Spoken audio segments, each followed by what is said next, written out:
22వ కీర్తన. రేపు కూడా చదవాలి ఈ కీర్తన, ఇప్పుడు కూడా చదువుదాం.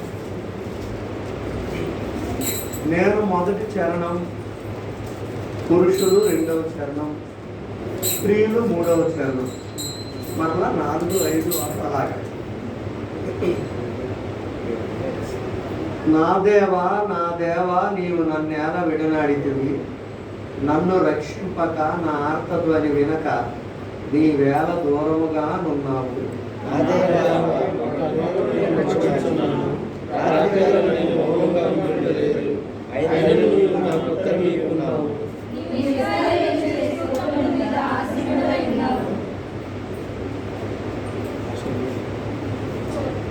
మా పితరులు నీ యందు నమ్మిక ఉంచిరి, వారు నీ యందు నమ్మిక ఉంచగా నీవు వారిని రక్షించితివి.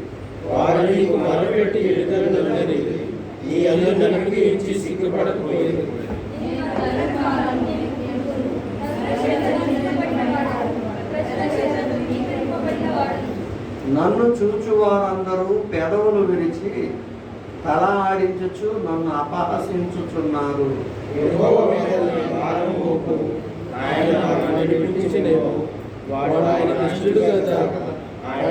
తప్పించినేమో అందరూ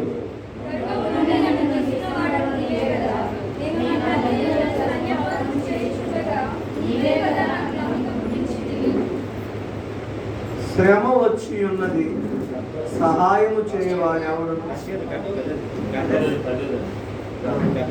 గర్భవాసినైనది మొదలుకొని నాకు ఆధారం నీవే, నా తల్లి నన్ను కన్నది మొదలుకొని నా దేవుడవు నీవే.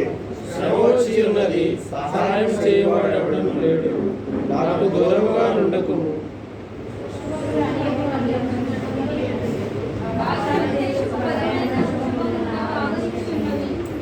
చీల్చుచును గర్జించుచు నుండు సింహము వలె వారు నోళ్ళు తెరచుచున్నారు. నేను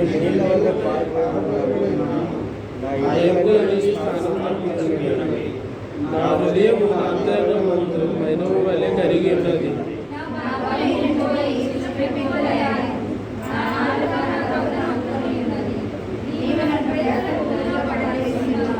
కుక్కలు నన్ను చుట్టుకొని ఉన్నవి, దుర్మార్గులు గుంపు కూడి నన్ను ఆవరించి ఉన్నారు. వారు నా చేతులను నా పాదములను పొడిచి ఉన్నారు. వారు నిదానించి నన్ను తేలి చూచుచున్నారు.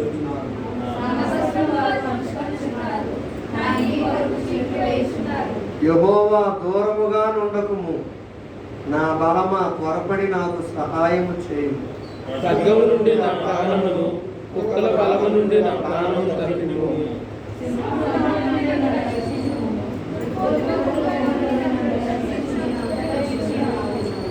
నీ నామమును నా సహోదరులకు ప్రచురపరచదను, సమాజ మధ్యమున నిన్ను స్తుతించెదను.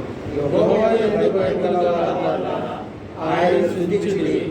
యాకోబు వంశస్థులారా మీరందరూ ఆయనను కనపరచుడి. ఇశ్రాయేలు వంశస్థులారా మీరందరూ ఆయనను భయపడుడి.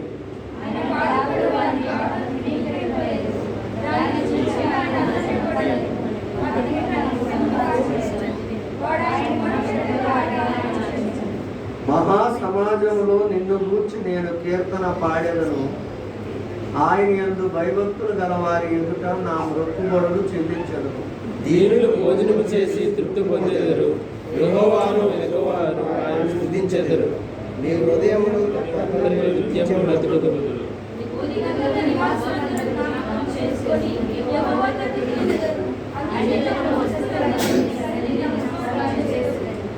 రాజ్యము యెహోవాదే, అన్యజనులలో ఏలువాడు ఆయనే. భూమి మీద వర్ధిల్చున్న వారందరూ అన్నపానములు పుచ్చుకొనుచు నమస్కారం చేసెదరు. తమ ప్రాణము కాపాడుకొనలేక మట్టి పాలకు వారందరూ ఆయన సన్నిధి మోకరించెదరు.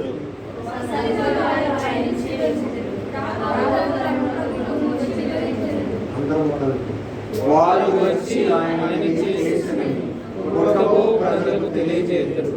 ఆయన దేవుడి పరిశుద్ధ కీర్తన దీవించుగాక. కొన్ని నిమిషాలు ప్రభు నారాయణ బలి పశుగణ పాపము కొరకై బలి అయిపోతివయ్యా బలి పశుగణ పాపము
కరుణమయుడ, ప్రేమమయుడ, దయామయుడ, బలి పశువుగా మా కొరకు ప్రాణం పెట్టినవాడా, పంచగాయములలో రక్తము చిందించువాడా, నాదా సత్యస్వరూపి మీకే స్తోత్రాలు స్తోత్రాలు స్తోత్రాలు.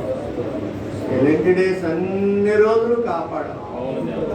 రాత్రి అప్పగింపబడిన రాత్రి కూడా నీ సన్నిధిలో పాల్గొనడానికి నిరీక్షణ ధన్యతను బట్టి వందనాలు. ఇంతవరకు కాచి కాపాడి బ్రతికించుకున్నాం. రాత్రి కూడా అధ్యాయం అంతా మేము ధ్యానం చేయబోతున్నాం. 10 నిమిషాల్లో నీ ఆత్మ నీ సంచారం మా మధ్యలో జరిగించు. అందరినీ నీ అభిషేకంతో నింపాలి. వచ్చిన వారందరిని పట్టిస్తూ రావాల్సిన వారిని తీసుకుంటాం. ఇంతవరకు చేసిన కార్యాలను బట్టి కృతజ్ఞతలు చెల్లిస్తున్నాం. క్రీస్తు యేసు పరిశుద్ధ నామములో చిన్న స్తుతి ఆరాధన అతి వినయపూర్వకంగా మీకే సమర్పిస్తున్నాం తండ్రి. ఆమేన్. కూర్చుందాం. హల్లెలూయా. అందరికీ వందనాలండి. బాగున్నారు కదా? విజయవంతంగా ఇంకా 2-3 రోజుల్లో లెంట్ డేస్ పూర్తి చేస్తున్నారు మీరు అందరూ.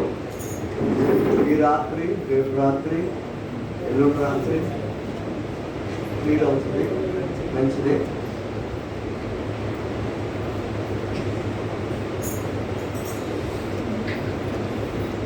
లెంట్ డేస్ అనేది వాస్తవానికి ఆర్షియం వాళ్ళు ప్రారంభించారు. మనం చేయడానికి వీల్లేదు. ఇది మతముల ఆచారంలాగా చేశారు వాళ్ళు. అయినప్పటికీ కొంతవరకు ప్రయోజనం కూడా వచ్చింది. కొందరు దీన్ని వ్యక్తిగత ప్రార్థనకు దూరం చేశాయి ఈ ప్రార్థనలో అంటున్నారు కొందరు. ఈరోజు సమాజంగా సంఘముగా కూడుకోవడం అలవాటు అయిపోయి పర్సనల్ ప్రేయర్ తగ్గిపోయింది. నాకు కొంతమంది పాస్టర్ గారు ఫోన్ చేస్తూ, అయ్యగారు ఈరోజు వస్తున్నారు, రేపు వస్తారా, 50 రోజులు, ఈ విధంగా కొంతమంది క్రైస్తవులకి చాలా అన్యాయం కూడా జరిగింది ప్రేయర్స్ని బట్టి. ఏమిటది? రోజు అందరితో అలవాటు అయిపోయిన వాళ్ళు వ్యక్తిగత ప్రార్థనకు దూరం అయిపోయారు. వ్యక్తిగత ప్రార్థన ఇప్పుడేం ప్రార్థన చేసుకుంటాను, ఎప్పటికీ రేపు ఎలాగ సాయంకాలం ప్రార్థన ఉంది కదా, అక్కడ చేసుకుంటాను, మళ్ళీ తెల్లవారి ప్రార్థన ఉంది, అది సరిపోతలేదు అని కొంతమంది అడ్జస్ట్ అయిపోయిన కూడా ఉన్నారండి. ఆ విధంగా కూడా ఆత్మీయంగా కొంతమంది బలహీనమైపోతారు. అది కూడా నిజమే కదండి. వ్యక్తిగతంగా గంటలు ప్రార్థన చేసేవారు. ఇప్పుడు మరి ప్రార్థన చేసి పనులు అనేది ఎలాగ రాత్రి ప్రార్థన ఉంది కదా. రాత్రులు ఎక్కువ మోకరించి ప్రార్థన చేసిన వాళ్ళు, అమ్మో ఇప్పుడు ప్రార్థన చేసుకున్నాను ఎప్పుడు పడుకుంటాను, పళ్ళు ముందుకు వచ్చి బొగ్గలు వెనక్కి వెళ్ళిపోతాయి, ఎవరు ప్రార్థనకి వెళ్తున్నాను కదా. ఈ విధంగా పర్సనల్గా దేవునితో దూరం అయిపోయే ప్రమాదం కూడా ఉంది అన్న దానికి మార్కులు ఇస్తాను నేను. మరి కొంతమంది ఫోన్ చేసి, అయ్యా మీకు నేను చెప్పాలా, ఆశయం వాళ్ళు కదా చేస్తారు, మీరు ఎందుకు చేస్తున్నారు? అది కూడా కరెక్టే. ఆశయములు చేస్తారు, వాళ్ళే ప్రారంభించారు. బాప్టిస్టులు చేస్తారు, లోకరంలో చేస్తారు, సెవెంత్ డే చేస్తారు. మరి మీరెందుకు చేస్తున్నారు? అందుకే మేము 40 రోజులు చేయలేదండి, 50 రోజులు చేసి 50 రోజులు 100 రోజులు కూడా చేసేస్తాం. 100 రోజులే కాదు, కొన్ని సంవత్సరాల నుండి ప్రతిరోజు తెల్లవారు ప్రార్థన మాకు ఉంటుంది. ఆచారాలు నమ్మకం కాదు. కొంతమందికి అలాగే. ఏది ఏమైనప్పటికీ ఎక్కడ కూడిన మీలో పురుషులు ఎవరైనా లేదంటే అందరిలో ఈ లెంట్ డేస్ ప్రేయర్ ద్వారా మీరేమైనా బలం పొందారా? మీకేమైనా ప్రయోజనంగా ఉందా లేదా చెప్పండి.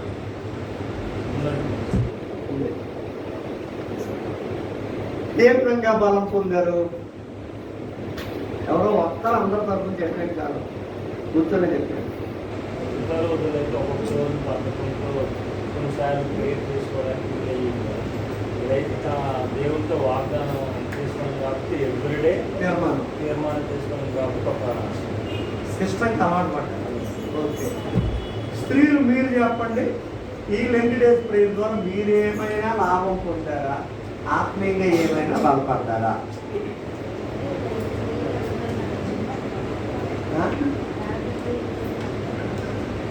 ఎక్కడ ఉన్నారు? ప్రార్థనలు ఎక్కువ లేదు కదా, ఇక్కడికి వచ్చి పాటలు పాడుతున్నారు, వాటిని నేను ఎక్కలేదు. పర్సనల్గా ప్రేయర్ వెరీ గుడ్, అలాగైతే మంచిది. కనుక ఎవరు కూడా నా మీద నేరారోపణ చేయకుండా, ఏ సేవకులు కూడా నిందలు మోపకుండా, మీరు స్టాండర్డ్గా మేము ఆత్మీయంగా బలపడ్డాం, నేర్చుకున్నాం, ఇంకా ప్రార్థన చేయడం పెరిగింది అంటే నాకు అది చాలు.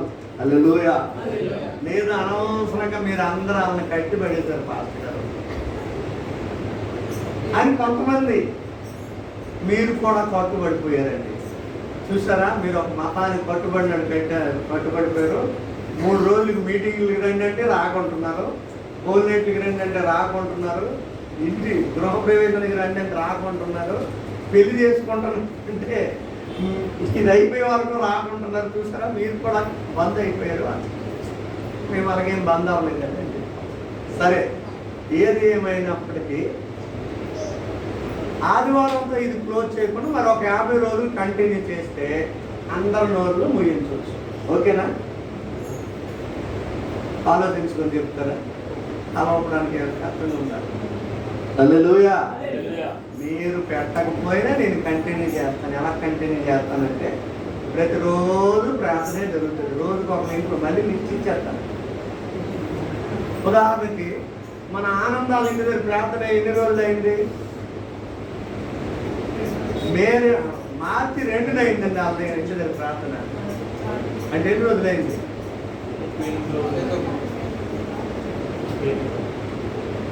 ఇంచుమించు ఒక నెల దాటిపోయింది. నెల రోజులకు ఒకసారి మళ్ళీ ప్రార్థన పెట్టుకోడు ఆయన. కాబట్టి 6 రోజులు రెస్ట్ తీసుకుంటాం. సరే, మీరు ఏది చేస్తారో తెలియదు. ఏది ఏమైనా రేపటి నుండి ఒక 10 మంది ప్రసంగికులు కలుస్తున్నారు కాబట్టి, ఇప్పుడు ఇంకా సేవకులు ఎక్కువయ్యారు కాబట్టి ప్రతిరోజు ఇంకా ప్రార్థన జరుగుతూనే ఉంటాయి. హల్లెలూయా. మంచిదండి, సంతోషం. ఇంతవరకు కొందరు దైవ సేవకులు రావడం, ఎలీషా గారు, గాబ్రియల్ గారు, విశాల్ రాజు గారు, ఇంకెవరైనా వచ్చారు సేవకులు, ఆనంద్ గారు వాళ్ళ ఇంటికి వాళ్ళ నాన్నగారు పాస్టర్ గారు తిమోతి గారు, కొంతమంది సేవకులు రావడం కూడా మనకు సంతోషమే. సరే, ఇంతవరకు జరిగిన సంఘటనలన్నీ వేరు. ఈ రాత్రి నేను చెప్పబోయే సంఘటన చాలా జాగ్రత్తగా మీరు వినాలి. అందుకే పాటలు ఇవన్నీ త్వరగా క్లోజ్ చేసేసాం. ఇదంతా మన యూట్యూబ్లో పట్టదు, కానీ ఒక అధ్యాయం అంతా మీకు నేను ఈరోజు బోధించాలి. యేసుక్రీస్తు జనన, మరణ, పునరుత్థానములను గూర్చి 4 సువార్తికులు రాశారు. ఎవరు 4? మత్తయి, మార్కు, లూకా, యోహాను. మత్తయి మొదటి పేరు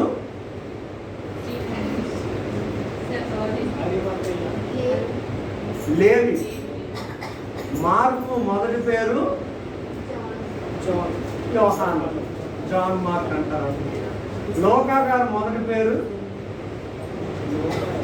వెనకాల పేరు ఏమి లేదు, మనకు తెలియదు. యోహాను గారు మొదటి పేరు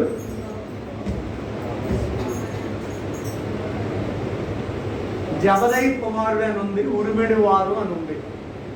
యాకోబు, యోహాను గురుంది. కనుక ఈ 4 సువార్తికుల్లో జ్ఞానవంతుడు, తెలివైన వాడు, బాగా చదువుకున్నవాడు, అందరితో కలిపి ఎక్కువ ఫెలోషిప్ కలిగిన వ్యక్తి 4లో ఒకడు ఉన్నాడు, లూకా. ఆయన డాక్టర్ కనుక అందరితో పరిచయాలు ఉంటాయి. డాక్టర్ కనుక నాలెడ్జ్ ఎక్కువ. మిగతా ముగ్గురు చూస్తే ఒక ఆయన ట్యాక్స్ కలెక్టర్ అయితే మిగతా ఇద్దరేమో జాలర్లు. ఈ లూకా గారు డాక్టర్ గారు కనుక ఆయనకి ఎక్కువ నాలెడ్జ్ ఉంది. యేసుతో ఉన్నాడు, ఆయన యేసు శిష్యులతో ఉన్నాడు, అపోస్తులు పౌలు తిమోతి వీళ్ళతో కూడా ఉన్నాడు. అందుకని ఈయనకి ఎక్కువ జ్ఞానం ఉంది, ఎక్కువ నాలెడ్జ్ ఉంది, ఎక్కువగా కలిసి ఉన్నాడు. కనుక లూకా గారు రాసిన సువార్తలో నుండి ఒక అధ్యాయము ఈరోజు ధ్యానం చేద్దాం. ఇంకే రెఫరెన్స్ నేను చెప్పను. ఆ ఒకే ఒక అధ్యాయము, ఆ అధ్యాయము ఈ రోజు నుండి రేపు తెల్లవారు 6 వరకు జరిగిన సన్నివేశం మొత్తం అందులోనే ఉంది. ఆ ఒక్క అధ్యాయము ఒక్కొక్క భాగం మీరు చదువుతూ ఉండడమే మీకు అర్థమైనట్టు నేను చెప్తూ ఉంటాను అంతే. తీయండి లూకా సువార్త.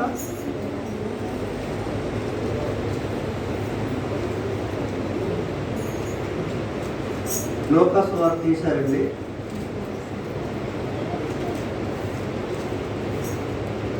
22వ అధ్యాయం తీయండి, చదవండి. ఒక నిమిషం వాక్యం చదవాలనుకున్నారు ముందుకు వచ్చి కూర్చొని మైక్లో చదవండి. 1-2 వాక్యాలే చదవాలి అంతే. మరి వేరే రెఫరెన్స్లు ఏమీ చెప్పను. అలా కూర్చోండి. లూకాసువార్త 22వ అధ్యాయం. పస్కా అనబడిన పులియని రొట్టెల పండుగ సమీపించెను. ప్రధాన యాజకులను శాస్త్రులను ప్రజలకు భయపడేది కనుక ఆయన ఎలాగ చంపుతామని ఉపాయం వెతుకుచుండిరి. రైట్. పస్కా పండుగ సమీపించేసింది. నెక్స్ట్ డే అంటే రేపు. యూదులు పస్కా రోజు ఏం చేసేవారని చెప్పాను? గొర్రె పిల్లను వధించేవారు. యేసుక్రీస్తు భూమి మీదకి వచ్చినంత వరకు అలాగే జరిగింది. ఈసారి ఎవరిని వధిస్తారని చూస్తున్నారు వీళ్ళు? యేసు ప్రభుని. ఆయనను ఎలా చంపుదుమా అని 2 టీములు వారు ప్లాన్ చేస్తున్నారండి. ఈ 2 టీములు ఎవరు? ప్రధాన యాజకులు, శాస్త్రులు. రేపు అడుగుతాను చెప్పాలి. ఈ రాత్రి రాని వాళ్ళు రేపు చెప్పలేరు, మీరు చెప్పాలి. 2 టీములు వారు ప్రధాన యాజకులు, శాస్త్రులు. ప్రధాన యాజకులు అంటే ఎవరు అంటే పీఠాధిపతులు అంటారు వాళ్ళని. యాజకులు అంటే పోదారులు. పోదారులందరికీ హెడ్ ఎవరంటే పీఠాధిపతి. అదనమాట. చూడండి, కోర్టులో లాయర్లు ఉంటారు, జడ్జెస్ ఉంటారు, ప్రధాన జడ్జి ఒక ఆయన ఉంటారు. అలాగనమాట. వాళ్ళు నెక్స్ట్ ఎవరంటే శాస్త్రులు. అంటే బాగా శాస్త్రాలు తెలిసిన వాళ్ళు. అంటే ప్రపంచంలో హైలైట్ వీళ్ళిద్దరే.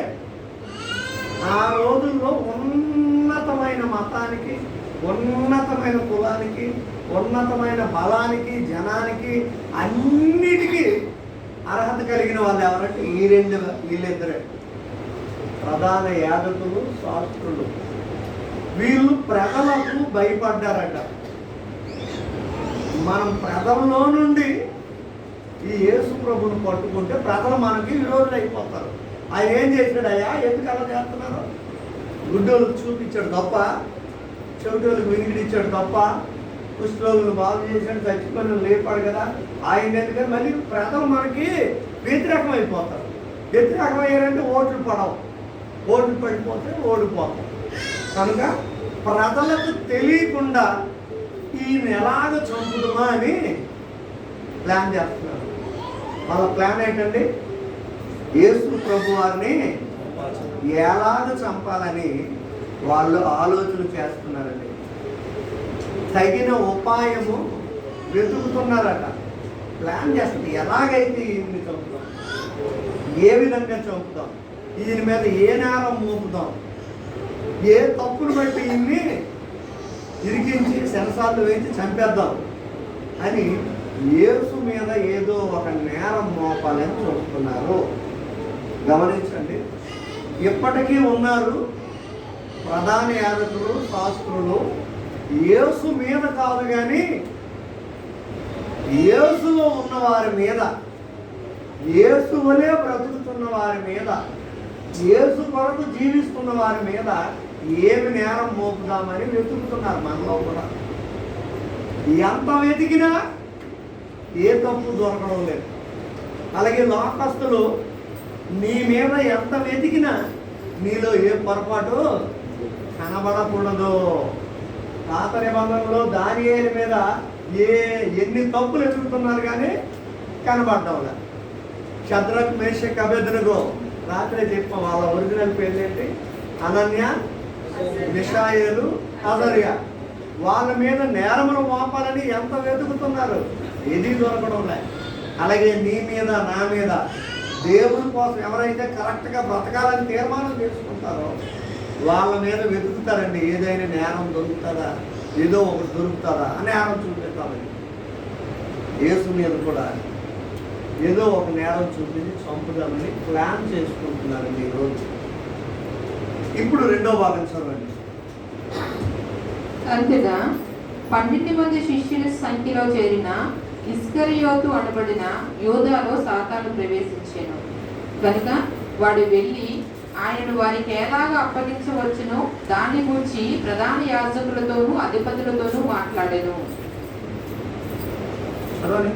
అందుకు వారు సంతోషించి వానికి ద్రవ్యం ఇయ్య సమ్మతించిరి. వాడు అందుకు ఒప్పుకొని జనసమూహము లేనప్పుడు ఆయనను వారికి అప్పగించుటకు తగిన సమయము వెతుకుచుండెను. ఇంతవరకు వాళ్ళు వెతికారు, శాస్త్రులు, ప్రధాన యాజకులు. ఇప్పుడు ఎవరు వెతుకుతున్నారో తెలుసా? సమయము ఇస్కరియోతు యోధా వెతుకుతున్నాడు. చూడండి ఎంత ఘోరంగా ఉంది. వాళ్ళేమో ఆయనను ఎలా చంపుదామని ప్లాన్ చేసుకుని రాత్రి పగలు నిద్రలు పడ్డం లేదు వాళ్ళకి. ఈయన్ని చంపిస్తే కానీ మనకి నిద్ర, ఇప్పుడు ఆటంకం మనకి. ఆయన పోతే కానీ మనకి ఫ్రీగా ఉండదు. ఈ పాస్టర్ గారు ఊరు వెళ్ళిపోతే కానీ కుదరదు. తెల్లవారు రాత్రి ఎవరు పడతారు ఇక్కడ హైదరాబాద్ మీటింగ్ నాయన వెళ్ళిపోండి తాండం. అనకాపల్లి మీటింగ్లకు ఒక వారం వెళ్ళిపోండి ఆయన మీటింగ్ తాండం అని అలాగైతే ఎదుగుతుంటారు కొంతమంది. ఈయన మీద వెతుకుతుంటే ఏం దొరకలే.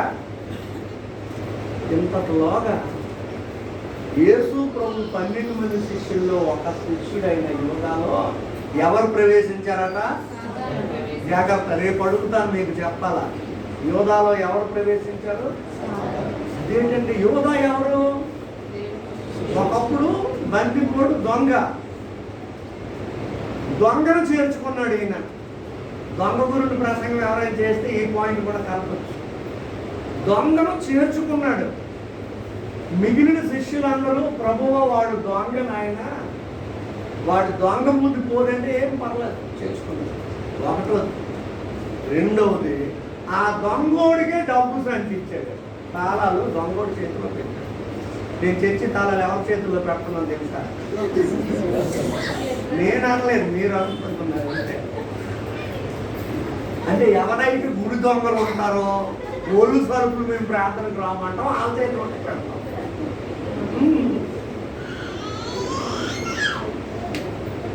గమనించండి, అలాంటి దొంగోడు చేతికి ఇచ్చాడండి ఆయన తాళాలు.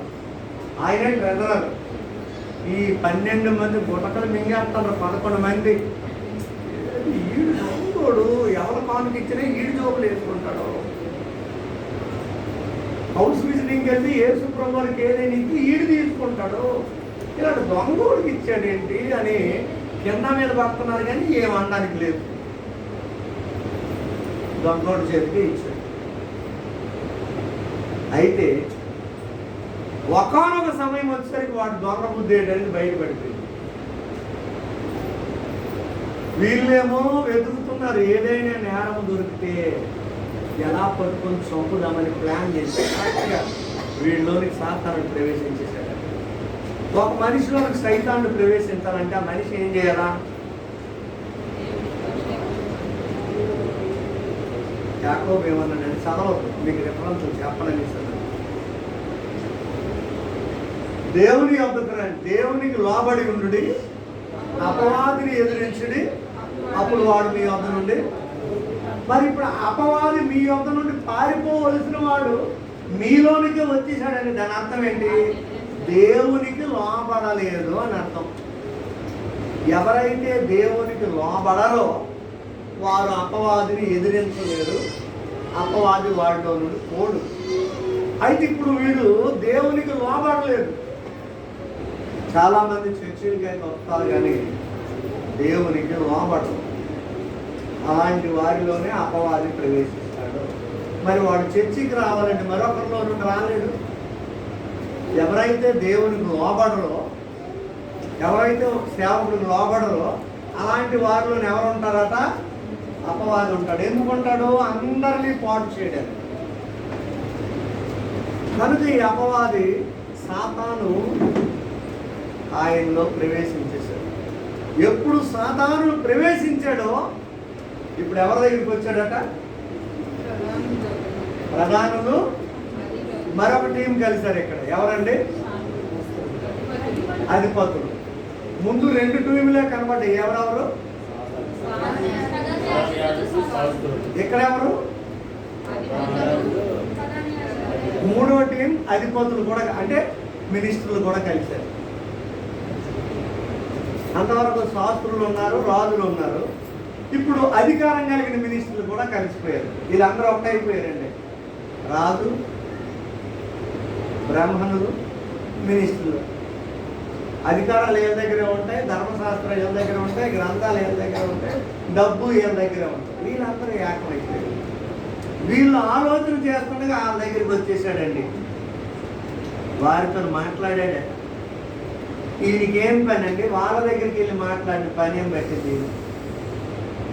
శిష్యుడు శిష్యులతో ఉండాలి, ప్లేసుతో ఉండాలి, అంతే. మరి 2 ప్లేసులు లేవు వాళ్ళకి. నువ్వు క్రైస్తవులతో ఉండాలి, సేవకుడితో ఉండాలి, క్రీస్తుతో ఉండాలి, అంతే. ఇంకెవ్వరితో నువ్వు ఉండకూడదండి. ఈ రోజు నుండే తీర్మానం చేసుకోండి. నువ్వు క్రైస్తవుడు, గుర్తుంచుకోండి, క్రైస్తవులతోనే ఉండాలి, సేవకుడితోనే ఉండాలి, క్రీస్తుతోనే ఉండాలి. మరి ఎవరితో నువ్వు ఉండకూడదు. ఒకవేళ అది దాటావు అంటే నీలోని సైతాన్ని ప్రవేశించాడు. శిష్యులతో ఉండవలసిన వాడు, క్రీస్తుతో ఉండవలసిన వాడు, వీడికి ఏం పని? శాస్త్రులతో ఏం పని? అధిపతులతో ఏం పని? ప్రధాన యాజకులకి ఏం పని? వారి దగ్గరికి వెళ్ళాడంటే తన మట్టుకు తాను వెళ్ళలేదు. కానీ వాస్తవానికి వాడిలో ఉన్నది ఎవరు? అది ఎవరిలోనైతే సాతానుగాడు ఉంటాడో, సాతాను సంబంధమైన కుయుక్తి చేష్టలు ఎవరైతే చేస్తున్నారో ఖచ్చితంగా వాళ్ళ దగ్గరికి వెళ్ళిపోతాడు. వాళ్ళ పిల్లక్కలే ఆడే వెళ్ళిపోతాడు. వారు ఆలోచన చేసి కరెక్ట్ సమయానికి దొరికాడండి. వెళ్ళేసరికి వాళ్ళట చాలా సంతోషించారటండి. యోధా రావడం అంటే వాళ్ళకి మహా పండగలాగా జరిగిందట. కొంత ద్రవ్యం ఇచ్చేశారట. ఇచ్చి, ఇదిగో నువ్వు అప్పచెప్తే ఇదిగో నీకు ఇద్దాం అనుకున్నాం. ఎంత ఇచ్చారు? ఎంత ఇచ్చారండి? 30 వెండి లేదు నాణ్యాలు ఇచ్చారు. 30 బేరం ఆడేదటండి. ఆయన వయసు 33 అయ్యా, 33 ఇవ్వండి. మేము వాళ్ళకేమో 30. మన ప్రాంతంలో ఏంటంటే ఒక బానిస, ఒక పని మనిషికి జీతం ఎంత కొనుక్కుంటే అంత 30. అంతకుమించి మేమేమో సరే 30 ఇస్తారు కదా, ఇచ్చేయండి అంటే ఇచ్చేసారు మూట. ఇక వాళ్ళు హ్యాపీగా ఫీల్ అయిపోతున్నారటండి. అంతవరకు వాళ్ళకి టెన్షన్ ఉండేది, ఈ నెలకు చంపుతుంది, ఎలా దొరుకుతాడా అని. ఇప్పుడు వాళ్ళ టెన్షన్ పోయింది. టెన్షన్ అంతా ఎవరుంది. ఇప్పుడు ఈయన స్టార్ట్ చేశాడట, ఎప్పుడు దొరుకుతాడా అని సమయం కొరకు యోధా కనిపెట్టాడు. ఎంత ఘోరం అండి. అన్యులు చేయవలసిన పని వాళ్ళు ఊరుకుంటే వాళ్ళ బదులుగా కొంత ద్రవ్యం తీసుకొని తన చేయడానికి ఒప్పుకున్నాడు. పీకలు పోసే పని, మేకలు పోసే పని, దుర్మార్గులు దౌర్భాగ్యులు చేయవలసిన పని ఒక మంచివాడు చేస్తారు. ఎలా ఉంటుంది చూడండి ఎంత బాగా. అందులో యేసు శిష్యుడు, ట్రెజరర్. అందుకే ఈ ట్రెజరర్ పోస్ట్ తీసుకోవడానికి చాలామంది భయపడిపోతారు. కొన్ని సంఘాల్లో ఈ ట్రెజరర్ పోస్ట్ దగ్గరే గొడవలు వస్తాయి. ట్రెజరర్గా ఉన్న వ్యక్తుల్ని చంపేస్తారు కూడా కొన్నిసార్లు. పెద్ద పెద్ద దేవాలయాల్లో ఈ ట్రెజరర్ పోస్టు ఆయన సెక్యూరిటీ కూడా ఉంచుకుంటారు భయ్యానికి. అంత పెద్ద పోస్ట్ కలిగిన వ్యక్తులు. అందుకే ఈ ధనము అనే దాని మీద మనసు పెట్టకూడదండి. అసలు సాధారణంగా తెలిసిన వ్యక్తులు ఎవరు కూడా ఈ ధనము అనే పోస్ట్ మీద మాత్రం మనసు పెట్టరు. అది చాలా డేంజర్. యేసు వెనకాల తిరిగిన శిష్యుడైన యోధా మారిపోయాడు ధనాన్ని బట్టి ఆకర్షించబడి. జాగ్రత్త, ధనము చాలా మోసం చేస్తుంది, అన్యాయం చేసేస్తుంది, దేవునికి దూరం చేసేస్తుంది, ఉరి తీసుకునేటట్లు చేస్తుంది. చాలా ప్రమాదకరమైందండి ధనం. చాలామంది ధనము ధనము ధనం అనుకుని ప్రాణాలు పోగొట్టుకున్నారు. అననీయ సభ్యురాలు దేవునికి ఇవ్వాల్సిన ధనం కూడా ఇవ్వకుండా ప్రాణాలు పోగొట్టుకున్నారు. గేహజీ దేవుని సేవకుడు తీసుకోవాల్సిన ధనం తీసుకొని కుష్ఠరోగి అయిపోయాడు. చూసారా? కయ్యను దేవునికి ఇవ్వవలసిన ధనం ఇవ్వకుండా దేశవిమరైపోయాడు. ఎంత ప్రమాదకరమైందండి ధనము. చాలామంది ఎక్కువ ధనం మీదే మనసు పెడతారు. వద్దు, దేవుని మీద మనసు పెట్టండి. ఏ సమయానికి ఏది ఎంత మనకి కావాలో దేవుడు అది ఇస్తాడు. ధనం మీద ఎప్పుడు మనసు పెట్టండి. ధనం మీద మనసు పెడితే చివరికి గురువు గారికి కూడా ద్రోహం చేపట్టాడు. తన దేవునికి కూడా, తన నమ్ముకున్న ప్రభువు కూడా ద్రోహం చేపట్టాడు. చూడండి ఈ ధనము ఎంత అన్యాయం చేస్తుందో. ఎలాంటి ఫ్రెండ్ ప్రాణాలైనా తీయించేస్తుంది, ఎలాంటి భర్తనైనా చంపించేస్తుంది, ఎలాంటి భార్యనైనా చంపించేస్తుంది, ఎలాంటి పిల్లలనైనా చంపించేస్తుంది. ఆ పిల్లోడు అడ్డైపోయాడండి. ఆ ధనం కంటే ఏదో ఒక కారణంగా చంపేస్తారు. ఆవిడే అడ్డైపోయిందండి. అది కానీ పోతే మొత్తం నా పేరు వస్తుంది. ఇంకో పెళ్లి చేసుకొచ్చుంటే మొత్తం తీసేస్తారు. ఆయనే అడ్డండి ఇంటికి. వాడు కానీ పోతే మొత్తం అంత అనుభవించుంటే ఎలాగో ఒకరికి చనిపోయేస్తారు. ఈ ధనం ఎంత ప్రమాదకరమైనది. అందుకే ధనం మీద మనసు పెట్టకూడదు. అందుకే ప్రభువారు చెప్పారు, నీ ధనం ఎక్కడుందో నీ హృదయం అక్కడ ఉంటుంది. అందుకని ధనం ఉందనుకుంటే హృదయం ధనం మీదకి వెళ్ళిపోతుంది, దేవుని మీదకి రాదు. అందుకే బైబిల్లో భక్తులు ఎవరు ధనాన్ని ఖాతరు చేయలేదు, అసలు పట్టించుకోలేదు. అబ్రహాం ధనాన్ని పట్టించుకోలేదు, యాకోబు ఇస్సాకు ధనాన్ని అసలు పట్టించుకోలేదు. వాళ్ళే ధనాన్ని పట్టించుకున్నామంటే ఆకాశానికి అంటుకుపోయినంత 400 అంతస్తులు బిల్డింగ్లు పడుతుంది. ఇది చేస్తా, ఇది మనతో రాదు, ఇది అనవసరం అనుకుని గుడారాల్లోనే ఉండేవాళ్ళు వాళ్ళు. ఆ రోజుల్లో టెక్నాలజీ లేదండి, ఇల్లు కట్టుకోవడం జ్ఞానం లేదండి అనుకుంటున్నారేమో. ఆదికాండం 11వ అధ్యాయానికే ఆకాశానికి అంటికి పోయిన గోపురాలు పడడం అన్న జ్ఞానం వచ్చేసింది. 12వ అధ్యాయంలో వస్తాడు అబ్రహాం. చూసారా? అంత నాలెడ్జ్ ఉండి కూడా వాళ్ళు ఇల్లు కట్టుకోలేదు, బిల్డింగ్లు కట్టుకోలేదు, గుడారాలే. ఎందుకు? ఈ దేశం మనకు శాశ్వతం కాదు, ఈ ధనం శాశ్వతం కాదు, దేవుడు మనకు కావాలి. ఏమో దేవుడు అబ్రహమా నువ్వు ఎక్కడి నుండి పదా అంటే వెళ్ళాలి. అప్పుడు బిల్డింగ్ ఉందనుకో వెళ్ళలేడు. ఆ బిల్డింగ్ పట్టుకొని ఎలాంటి ప్రాణాలు పోతాయి. కనుక మనకి అలా అక్కర్లేదని బేరాలు వేసుకుంది. చూసారండి ధనం ఎంత అన్యాయం చేస్తుంది. తన నమ్ముకున్న గురువునే అమ్ముకోవడానికి ఇష్టపడ్డాడండి. యోగా యేసును నమ్ముకున్నాడు, సమయం వచ్చినప్పుడు అమ్ముకుంటున్నాడు. వాళ్ళ టెన్షన్ పోయింది, వాళ్ళు సంతోషిస్తున్నారట. దొరక్క సరైనడే దొరికావయ్యా, యేసు ప్రభు శిష్యుడివే దొరికావు, అంతకు మించి మాకేం కావాలి. ఆయన ఏ క్షణంలో ఎక్కడ ఉంటాడో నీకే బాగా తెలుసు. రాత్రి ఎక్కడ ప్రార్థన చేస్తాడో, పగలు ఎక్కడ బోధిస్తాడో, ఎక్కడ విశ్రాంతి, మొత్తం అన్ని నీకే తెలుసు. నీలాంటి మాకు కావాలా, నిన్ను ఆహ్వానిస్తున్నామని చప్పట్లు కొట్టి ఆహ్వానించారు, చేయి మీద కూర్చోబెట్టారు. అబ్బా మనోడు, అబ్బా అబ్బా అబ్బా యేసు ప్రభుత్వం ఉన్నంతకాలం ఇలాంటి గౌరవం నాకు ఎప్పుడు రాలే. ఆయనతో ఉన్నంతకాలం ఎన్ని వెళ్ళినా నాకెప్పుడు రాలేదు. ఆయనతో ఉన్నంత వరకు సభాముఖంగా ఇంత గౌరవం ఎప్పుడు లేదు. ఆ యేసును వదిలడం వల్ల నాకు అన్ని బాగా కలిసి వచ్చి అనుకున్నాను. ఇప్పుడు వీడు టైం కనిపెడుతున్నాడు. నెక్స్ట్ భాగం చదవండి. పస్కా పశువును వధింపవలసిన పులియని రొట్టెల దినము రాగా యేసు పేతురును యోహానును చూచి, మీరు వెళ్ళి మనము భుజించుటకై పస్కాను మన కొరకు సిద్ధపరచుడని వారిని పంపెను. వారు, మేము ఎక్కడ సిద్ధపరచబోచున్నామని ఆయనను అడగగా ఆయన, ఇదిగో మీరు పట్టణంలో ప్రవేశించినప్పుడు నీళ్లు కొండ మోసుకొని పోవచ్చున్న ఒకడు మీకు ఎదురుగా వచ్చును. అతడు ప్రవేశించి ఇంటిలోనికి అతని వెంట వెళ్ళి, నేను నా శిష్యులతో కూడా పస్కాను భుజించుటకు విడిది గది ఎక్కడనని బోధకుడు నిన్ను అడుగుచున్నాడని ఇంటి యజమానితో చెప్పుడి. అతడు సామాగ్రి గల ఒక గొప్ప మేడగది మీకు చూపించును, అక్కడ సిద్ధపరచుడని వారితో చెప్పాను.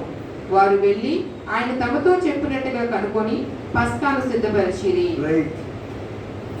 ఇక్కడ ఈ సన్నివేశం జరుగుతుంది.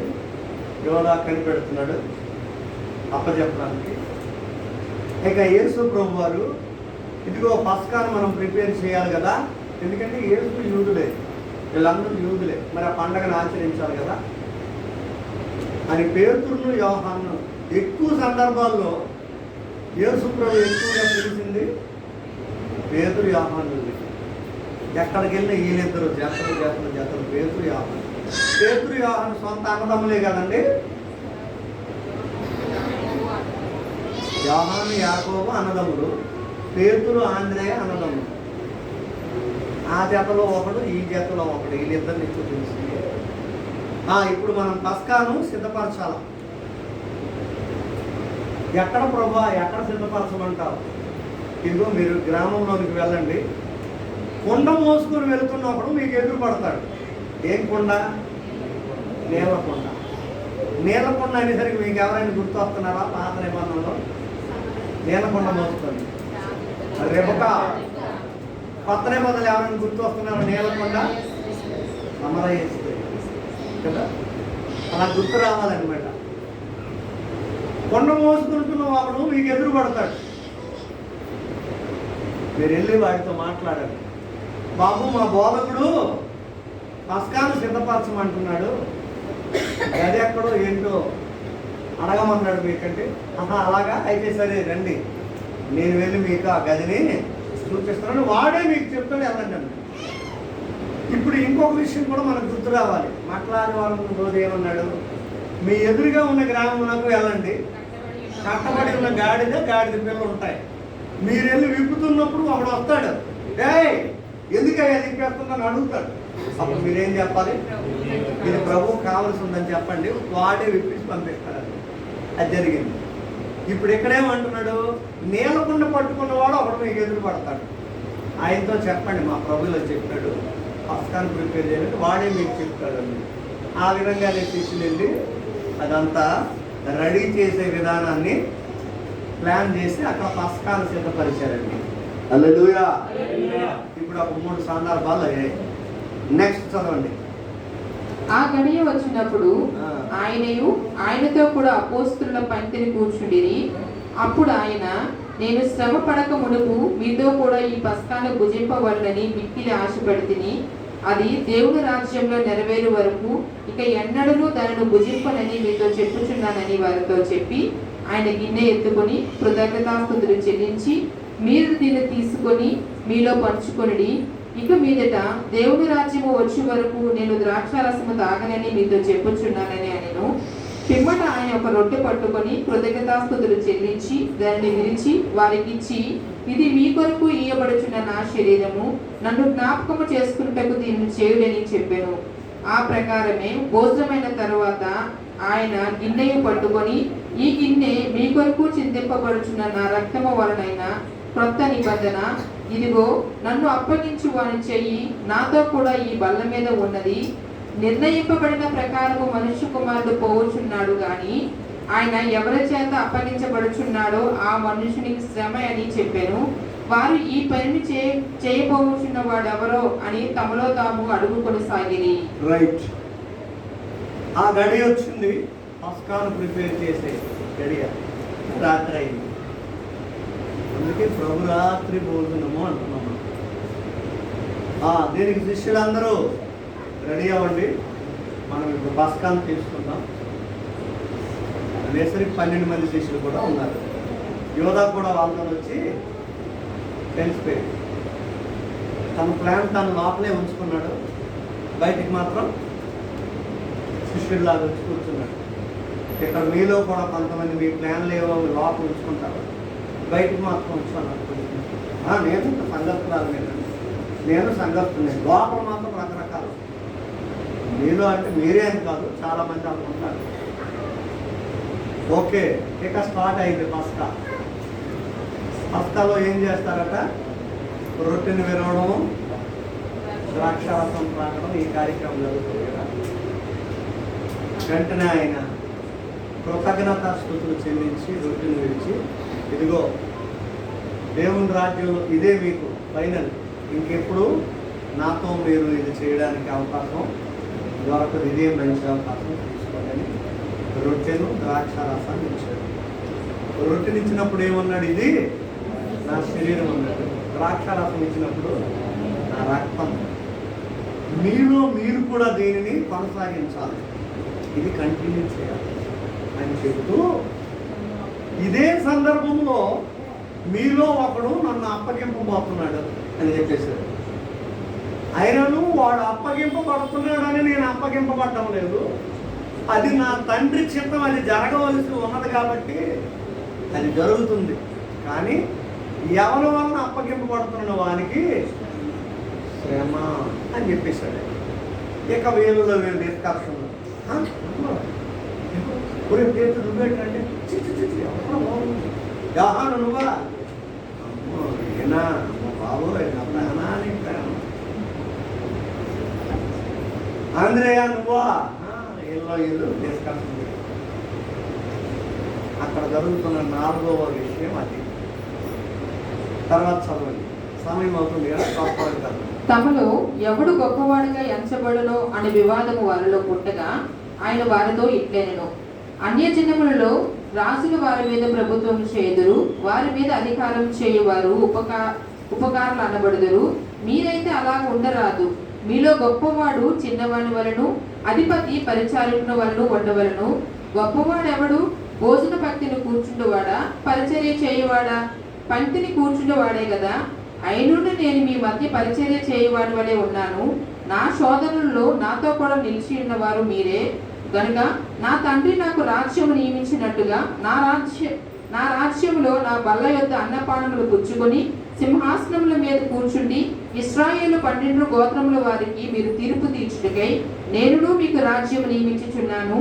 సీమోను, ఇదిగో సాతాను మిమ్మల్ని పట్టి గోధుమల వలె జల్లించుటకు మిమ్మల్ని కోరుకొనును. కానీ నీ నమ్మిక తప్పిపోకుండానట్లు నేను నీ కొరకు వేడుకొంటిని. నీ మనస్సు తిరిగిన తరువాత నీ సహోదరులను స్థిరపరచమని చెప్పెను. అయితే అతడు, ప్రభువా, నీతో కూడా చెరలోనికి మరణమునకును వెళ్ళుటకు సిద్ధముగా ఉన్నానని ఆయనతో అనగా, ఆయన, పేతురు, నీవు నన్ను ఎరగవని ముమ్మారు చెప్పు వరకు నేడు కోడి కూయిదని నీతో చెప్పుచున్నాను అనెను. మీలో ఒకరు నన్ను అప్పచెప్పుతాడు అనేసరికి ఎవరు అనుకున్నారు? ఆ డిస్కషన్ అయిపోయింది. నెక్స్ట్, తమలో ఎవడు గొప్పోడు అని ఈ డిస్కషన్ పెట్టినారు. పేతురు అంటాడు, నేను గొప్పరా, మీ అందరికంటే ఫస్ట్ నన్ను చూశాడు. యోహాను అంటాడు, నేను గొప్ప, ఎప్పుడు ఆయన రొమ్ములో ఆడుకుంటాడు. ఒక్కొక్కరు నేను గొప్ప. ఈ రోజుల్లో ఈ గొప్పలకు పోయే చెప్పలు పడుతున్నారు కదండి. సక్సెస్ కాకపోతే చివరికి చెప్పలే పడతారు. ఎక్కడ చూసిన గొప్పలు ఎక్కువ, గొప్పలు. అందరూ గొప్పలకి ప్రేయర్ చేస్తున్నారు, మెప్పులకు ప్రేయర్ చేస్తున్నారు. మన మనుషులు గొప్పలు మెప్పులు వద్దండి. దేవుని యొక్క మెప్పులు, దేవుని తలకు గొప్పలు మనం పొందుకోవాలి. అప్పుడు ప్రభు అన్నారు, మీలో ఎవరైనా గొప్పవారిగా ఉండాలంటే వాళ్ళు ఏం చేయాలట? పరిచర్య చేయాలి, అందరికి సేవ చేయాలి, పాదాలు కడగాలి. మరొక సందర్భం, పాదాలు కడగాలి. అప్పుడు మీరు గొప్పలు అవుతారు. అన్ని జనుల వలె వారికి రాజులు, అధికారులు, ప్రభుత్వాలు ఏలుబడి చేసేవారు ఉన్నారని మీరు కూడా ఇలాంటి మనసు పుట్టిందా అంటూ పేతురును చూసి, సీమోను, సాతాను నేను గల్లిగల్లో వేసి జల్లించే టైం వచ్చేస్తుంది అయ్యా నేను. సాతాను ఏం చేస్తాడట? జల్లించేస్తాడట. జాగ్రత్త, నిన్ను నన్ను కూడా జల్లించేస్తాడట. పొల్లు అయితే ఏమవుద్ది? జల్లితో జల్లిస్తున్నప్పుడు అదే గట్టి మీద అయితే వ్యవసాయదారులకు తెలుస్తుంది. జల్లిస్తున్నప్పుడు పొల్లంతా ఎగిరిపోతుంది, గట్టి కింద ఎక్కడ పడుతుంది? ఎవరు జల్లేస్తానరా కాళ్ళ దగ్గరే. నా యజమాని నిన్ను వదిలి నేను ఎక్కడికి వెళ్ళిపోతాను, నీ దగ్గరే ఉంటాను అంటున్నాను. గట్టి కింద పొల్లంతా ఎగిరిపోతుంది. జల్లెచ్చిపోతున్నాడు, జాగ్రత్త సీమోను. ఎందుకంటే వీళ్ళందరికి లీడర్ ఆయనే, మాస్టర్స్ ఫెలోషిప్ ప్రెసిడెంట్ కదా ఆయన. ఈయనేమో ట్రెజరర్ కదా, ఈయన ప్రెసిడెంట్. నిన్ను జల్లించబోతున్నాడు, జాగ్రత్త సీమోన్. అంటే ప్రభువా, నీతో శ్రమ పడ్డానికి, నీ కొరకు మరణించడానికి కూడా నేను రెడీయే. ఎప్పుడు ఎవరు చేతులు ఎత్తాడంటే నేనే ముందు చేయెత్తాను, రెడీ అన్నాడు. అప్పుడు ఆయన అంటాడు, క్రీస్తు ఎవరో తెలియదని, నేనెవరో తెలియదని ముమ్మారు వంకుతావు నువ్వు. కోడి పూసే లోగానే ముమ్మారు వంకెత్తావు. నా శోధనలో నాతో ఉండేవారు మీరే కదా. ఆ మధ్యలో మాట నేను ఇంకెవరికి చెప్తున్నాను చూసాడా? ఆయన శోధనలో కూడా ఆయనతో ఉండేవారు ఎవరట? ఒక పాస్టర్ గారికి కూడా శోధనలు వచ్చినప్పుడు ఆ పాస్టర్ గారితో ఎవరు ఉంటారో తెలుసండి? శిష్యులే ఉంటారు, విశ్వాసులు ఉంటారు. అదేంటండి విశ్వాసులు ఉంటారు? విశ్వాసులు ఏంటి, శిష్యులు ఏంటి? విశ్వాసుల్లో మార్పులు చేర్పులు జరుగుతాయి, శిష్యుల్లో మరి మార్పులు ఉండవు. శిష్యులు అంటే ఎవరు? సమస్తములు విడిచి ఆయన కోసం చచ్చిపోవడానికి వచ్చిన శిష్యులు. విశ్వాసులు అంటే అర్థం ఏంటో తెలుసా? విశ్వాసులు కొన్నిసార్లు అల్ప విశ్వాసులు కూడా అవుతారు. వాళ్ళు అనుకున్నవన్నీ అయిపోతుంటే విశ్వాసులు రేపు మా ఇంటి ప్రార్థన, ఎల్లుండి మా ఇంటి ప్రార్థన, ఆ పార్శ్వం మా ఇంటి ప్రార్థన. విశ్వాసులు అనుకున్నవి జరగలేదు అనుకోండి, అల్ప విశ్వాసులు అంటే విశ్వాసం తగ్గుతుంది. ఆ తగ్గినప్పుడు సరైన ఫెలోషిప్ లేదనుకోండి, ఆ అల్ప విశ్వాసం కూడా ఏమవుతాడు? అవిశ్వాసం. ఎప్పుడు ఫెలోషిప్కి, సేవకునికి, సంఘానికి దూరం అయిపోతాడో ఈ అవిశ్వాసని సైతాన్ని పట్టుకొని పిశాచిగా మార్చేస్తాడు. జాగ్రత్త, విశ్వాసులుగా ఉంటే ఈ ప్రమాదం జరుగుతాయి. విశ్వాసి, అల్ప విశ్వాసి, అవిశ్వాసి పిశాచిగా మారిపోతుంది. మనకు అదొద్దు, నెలకొందాం. శిష్యులు హల్లెలూయా. నా ఆశ అంత, నా కోరిక అంత అదే, శిష్యులు తయారు చేయాలి. 30 సంవత్సరాల నుండి ప్లాన్ అదే, శిష్యులు తయారు చేయాలి. ఇప్పుడు ఒక 20-30 మంది శిష్యులు కావాలా. కొన్ని వేలు లక్షల మందికి వాక్యం బోధించుకుంటే 30 సంవత్సరాల నుండి వస్తే ఇప్పుడు ఒక 30-40 మంది శిష్యులు అయ్యారు. ఇప్పుడు నాకు శిష్యులే కావాలి. యేసు ప్రభువుకి కావాల్సింది శిష్యులే. నా శోధనలో నాతో కూడా ఉన్నవారు మీరే కదా. రొట్టెలు చేపలు తినేవారు రారు కదా శిష్యులారా. అద్భుతాలు చేసుకునే వాళ్ళు రారు కదా. స్వస్థతలు పొందేవారు రారు కదా. నా శోధనలో నాతో కూడా ఉన్నవారు మీరే. మీరు కాకపోతే ఇంకెవరికి చెప్పుకుంటాను అని మొత్తం అన్నీ చెప్పేస్తున్నాడు. శిష్యులతో మాత్రమే మనసు విప్పి, హృదయం విప్పి అన్ని సంగతులు చెప్తాడు ఆయన. మిగతా వాళ్ళకి సంగతులు చెప్పడు, బోధ చేస్తాడు, వాళ్ళ బాధలు తీసేస్తాడు. హల్లెలూయా. అది రాత్రి మీరు ఎలా ఉండాలనుకుంటున్నారు? విశ్వాసులుగా ఉంటారా, శిష్యులుగా? హేమలత గారు ఎలా ఉంటారు? శిష్యులుగా. Very good. హెప్సిబా ఎలా ఉండాలనుకుంటున్నాం? Very good. సువార్త ఎలా ఉండాలనుకుంటున్నాం? అజయ్ ఎలా ఉండాలనుకుంటున్నాం? శిష్యులుగా ఉండాలి, విశ్వాసులుగా వద్దు బాబు, వద్దు. ఆ విశ్వాసం ఒక దండం, విశ్వాసం నన్ను నమ్మలేదు. శిష్యుడు ఇంకంతే, ఆయన కోసం ప్రాణం పెట్టడానికి వచ్చావు. కష్టమైన నష్టమైన ఏదైనా ఇంకా ఆయనతో ఉంటాం. ఇంకా అదే శిష్యుడు అంటే దాని అర్థమదే. మొత్తం త్యాగం చేసుకుని వచ్చేసాడు. అవసరమైతే ఆయన కోసం భర్తనైనా వదిలేస్తారు, భార్యనైనా వదిలేస్తారు, పిల్లలైనా వదిలేస్తారు, ఇల్లులైనా వదిలేస్తారు, భూములైనా వదిలేస్తారు, ఆస్తులైనా వదిలేస్తారు, ఉద్యోగాలైనా వదిలేస్తారు. శిష్యుడు లక్షణాలు. విశ్వాసులు అయితే అన్ని వడ్లేనండి, మా ఆయన ఒప్పుకోడు ప్రార్థన కొడితే. మా ఆవిడ కండవరం ఇంటికి వెళ్ళిపోతాడండి ప్రార్థన కొడితే. మా పిల్లలు మమ్మల్ని చూడరాటండి ప్రార్థన కొడితే. వీళ్ళందరూ విశ్వాసులు. మనకి ఆ జాబితాలో వద్దు, మన శిష్యుల్లోనికి వెళ్దాం. హల్లెలూయా. మీలో పేతురు గారిని గద్దించాడు, అక్కడేమో యోగాన్ని గద్దించాడు, ఇక్కడేమో పేతుని గద్దించాడు. నెక్స్ట్ భాగం చదువు. మరియు ఆయన సంచియు జాలియు చెప్పులను లేకుండా నేను మిమ్మల్ని పంపినప్పుడు మీకు ఏమైనా తక్కువ ఆయనా అని వారిని అడిగినప్పుడు వారు ఏమీ తక్కువ కాలేదు అని. అందుకైన ఇప్పుడైతే సంచి గలవాడు సంచియు జాలియు తీసుకుని పోవలను, కత్తి లేనివాడు తన బట్ట నమ్మి కత్తి కొనుక్కొనవలెను. ఆయన అక్రమకారులలో ఒకడుగా ఎంచబడెను అని వ్రాయబడిన మాట నా యందు నెరవేరవలసి ఉన్నది. ఏలయనగా నన్ను గూర్చిన సంగతి సమాప్తమవుచున్నదని మీతో చెప్పుచున్నాను అనెను. వారు ప్రభువా ఇదిగో ఇక్కడ 2 కత్తులు ఉన్నవి అనగా చాలునని ఆయన వారితో చెప్పెను. రైట్. ఇంతవరకు నేను గొప్ప మనలో ఎవరు గొప్ప అని మీరు దెబ్బలాడుకుంటున్నారు కదా. మీరు సంచి తీసుకొని రాలేదు, జాలి తీసుకొని రాలేదు, చెట్టు కూడా లేదు. మీకు ఏమైనా లోటు కలిగిందా అని అడిగారు. లేదు ప్రభువా. మరి ఏమీ లోటు లేనప్పుడు ఎవరు గొప్ప అని మీరు ఎందుకు అనుకుంటున్నారు? చూసారా, అందుకే మా అనుదిన ఆహారం నేడు పంపుతాయి. ఏ పూట ఆహారం ఆ పూట ఉంటే సరిపోదండి. వారం రోజులు చికెన్ బిర్యానీ తినేసి 2 వారాలు పస్తున్నాం అనుకో, మరి ఎందుకు తినడం? ఏ పూట ఆహారం ఆ పూట ఉంటే సరిపోదా? ఏ రోజు కావాల్సిన డబ్బులు ఆ రోజు జేబులో ఉంటే సరిపోదా? నా దగ్గరికి మీరు వచ్చారు, సంచి లేదు, జాలి లేదు, చెప్పులు లేదు, మీకు ఏమైనా పొదువా? లేదు ప్రభు అంటున్నారు. మరి అలాంటప్పుడు నేను గొప్ప అని ఎందుకు అనుకుంటున్నారు? అంటే ఒక లేఖనం, ఆయన కూడా వారిలో ఒక అక్రమకారులుగా ఎంచబడెను అన్న లేఖనం మీరు చదివారు కదా.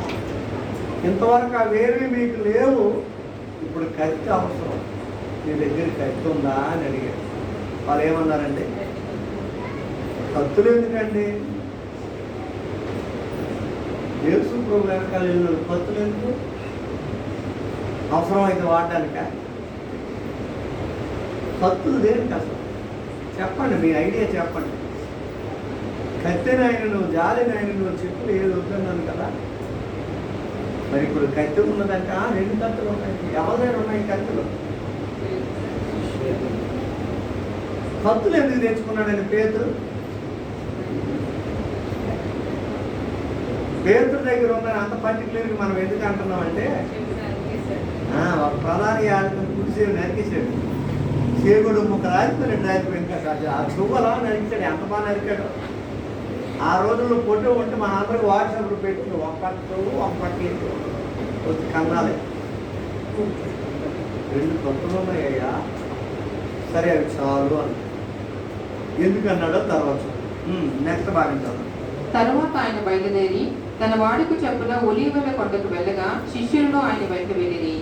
ఆ చోటు చేరి ఆయన వారితో మీరు శోధనలో ప్రవేశించుకుంటున్నట్లు ప్రార్థన చేయడని చెప్పి వారి యొద్ద నుండి రాతివేత దూరం వెళ్ళి మోకాలుని, తండ్రి ఈ గిన్నె నా యొద్ద నుండి తొలగించుటకు నీ చిత్తమైతే తొలగించుము, ఆయనను నా ఇష్టము కాదు నీ చిత్తమే సిద్ధించునుగాక అని ప్రార్థించెను. అప్పుడు పరలోకం నుండి ఒక దూత ఆయనకి కనబడి ఆయనను బలపరిచెను. ఆయన వేదన పడి మరింత ఆతురముగా ప్రార్థన చేయగా ఆయన చెమట నేలన పడుచున్న గొప్ప రక్త బిందువులే ఆయను. ఆయన ప్రార్థన చాలించి లేచి తన శిష్యుడి యొద్దకు వచ్చి వారు దుఃఖము చేత నిద్రించును చూచి మీరెందుకు నిద్రించుచున్నారు, శోధనలో ప్రవేశించుకున్నట్లు లేచి ప్రార్థన చేయడని వారితో చెప్పాను. ఈ మాటలు అయిన తరువాత ఆయనకి వాడుకంటారు. ఏంటి? ఒలీవల కొండకు వెళ్ళి రాత్రంతా ప్రార్థన చేయడం ఆయనకి వాడుక అలవాటు అయిపోయింది. మనకు కూడా వాడుక అయిపోతుంది. ప్రతిరోజు రాత్రి ప్రార్థన వాడుక అయిపోవాలా, ప్రతిరోజు తెల్లవారి ప్రార్థన అది వాడుక అయిపోవాలా, వీలున్నప్పుడల్లా మోకరించడం వాడుక అయిపోవాలా, ఎటైనా వెళ్ళినప్పుడు ఒంటరికాలతో సైలెంట్ కాకుండా ఏదో పాట పాడుకొని వెళ్ళిపోవడం అది వాడుక, సమయం దొరికిందంటే బైబిల్ చదువుకోవడం అది వాడుక అయిపోవాలి. కొంతమందికి కొన్ని వాడుకలు ఉంటాయి. ఏంటి చెప్పండి? ఖచ్చితంగా చేస్తారు అవి. ఏంటి ఆ వాడుక? ఏ ఊరు వెళ్ళినా అది చేస్తారు ఖచ్చితంగా. ఏం చేస్తారు?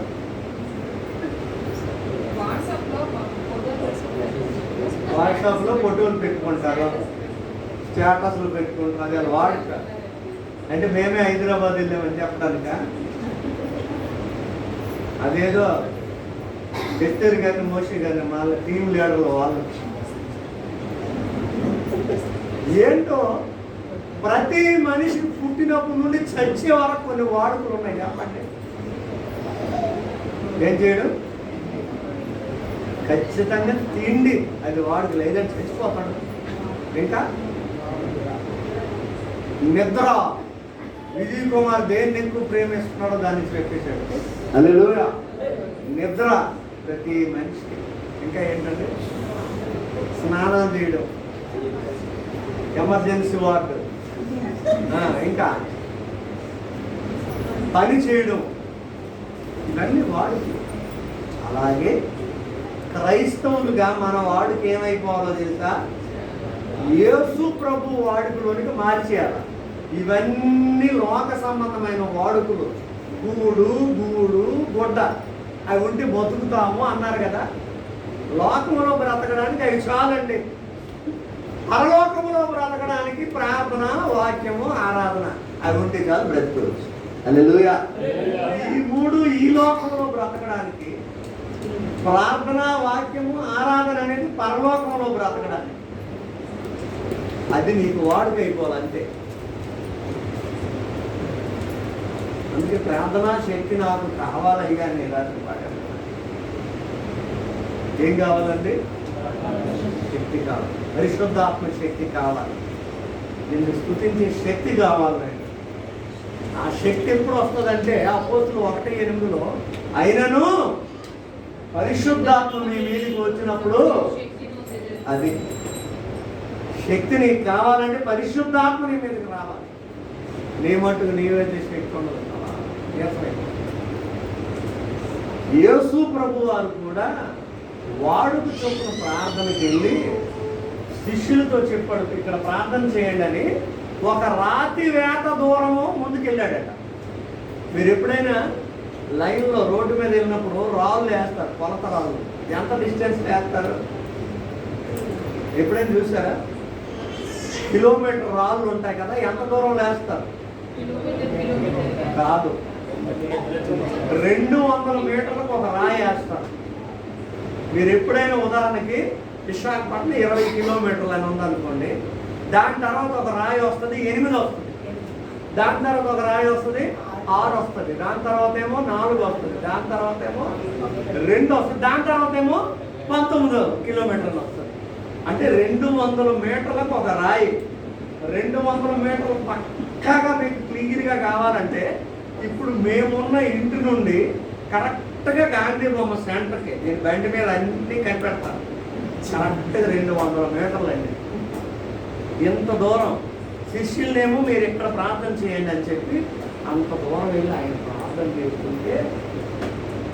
ప్రార్థన చేస్తుంటే ఎలాగుందటండి? చెమట రక్తంగా మారిపోయి కారిపోతుంది, బలహీనమైపోతుంది శరీరం. ఆయన మనలాంటి శరీరమే బలహీనం అయిపోతుందా? చెమట రక్తముగా మారి కారిపోతుంటే శరీరంతో ఉన్నోళ్ళకి బలం ఉంటుందండి, రక్తం కారిపోతుంటే.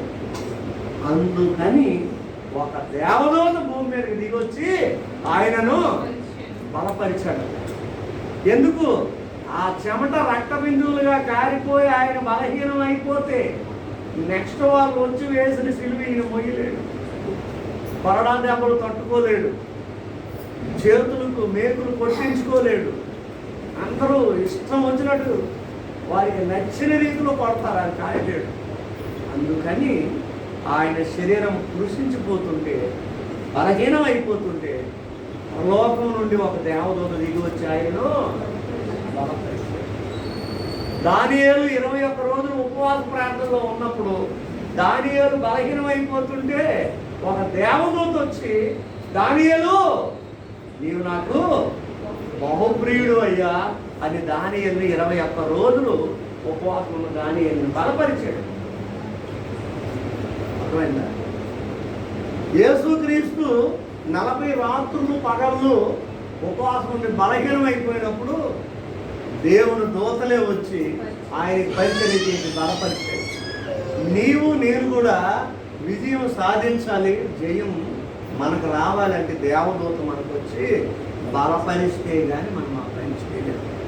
విశ్వాసులు బలపడడానికే దేవుడు తన సేవకులను దూతలుగా వాడుకుంటాడు. హల్లెలూయా.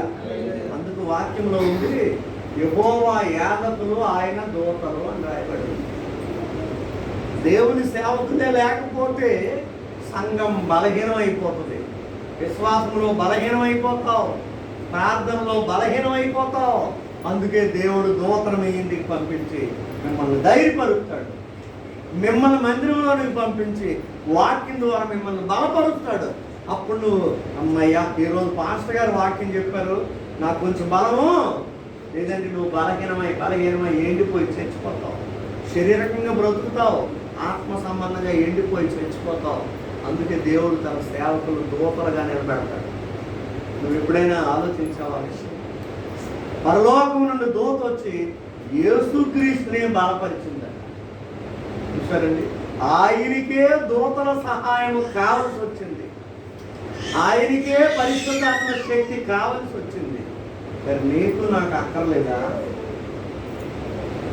ఇక వేదన పడి తట్టుకోలేక, తండ్రి నీ చిత్తమైతే ఈ గిన్నెను నా యొద్ద నుండి తొలగించండి అని వేదన పడి ప్రార్థన చేస్తున్న సమయం అండి. అంత వేదన, చెమట రక్తముగా. కొన్నిసార్లు మనం బాధపడినప్పుడు, మళ్ళా కొన్ని మాటలు అన్నప్పుడు నా కళ్ళంట నెత్తురు చుక్కలు పడ్డాయి, రక్తం పడిందండి. అంత ఘోరమైన మాటలు అన్నాడే. అంటే మన తట్టుకోలేని స్థితి, అంటే మన స్థాయికి దాటిపోయిన మాటలు ఆడినప్పుడు ఇలాంటి మాటలు వస్తాయి. దేవదూత వచ్చి ఆయన బలపరుస్తూ ఉండగా ఆయన వచ్చి చూశారట. ఆయన ప్రార్థన చాలించి శిష్యుల దగ్గరికి వచ్చేసరికి వాళ్ళు ఎలా ఉన్నారటండి? నిద్రించుచున్నారా?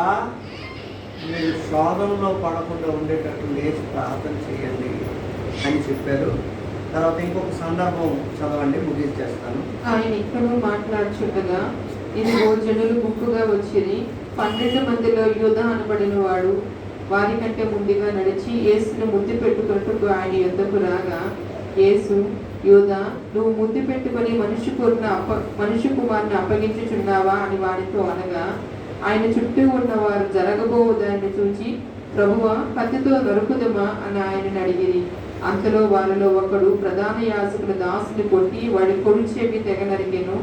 అయితే యేసు ఈ మట్టుకు తాలుడని చెప్పి వాని చెవి ముట్టి బాగు చేసెను.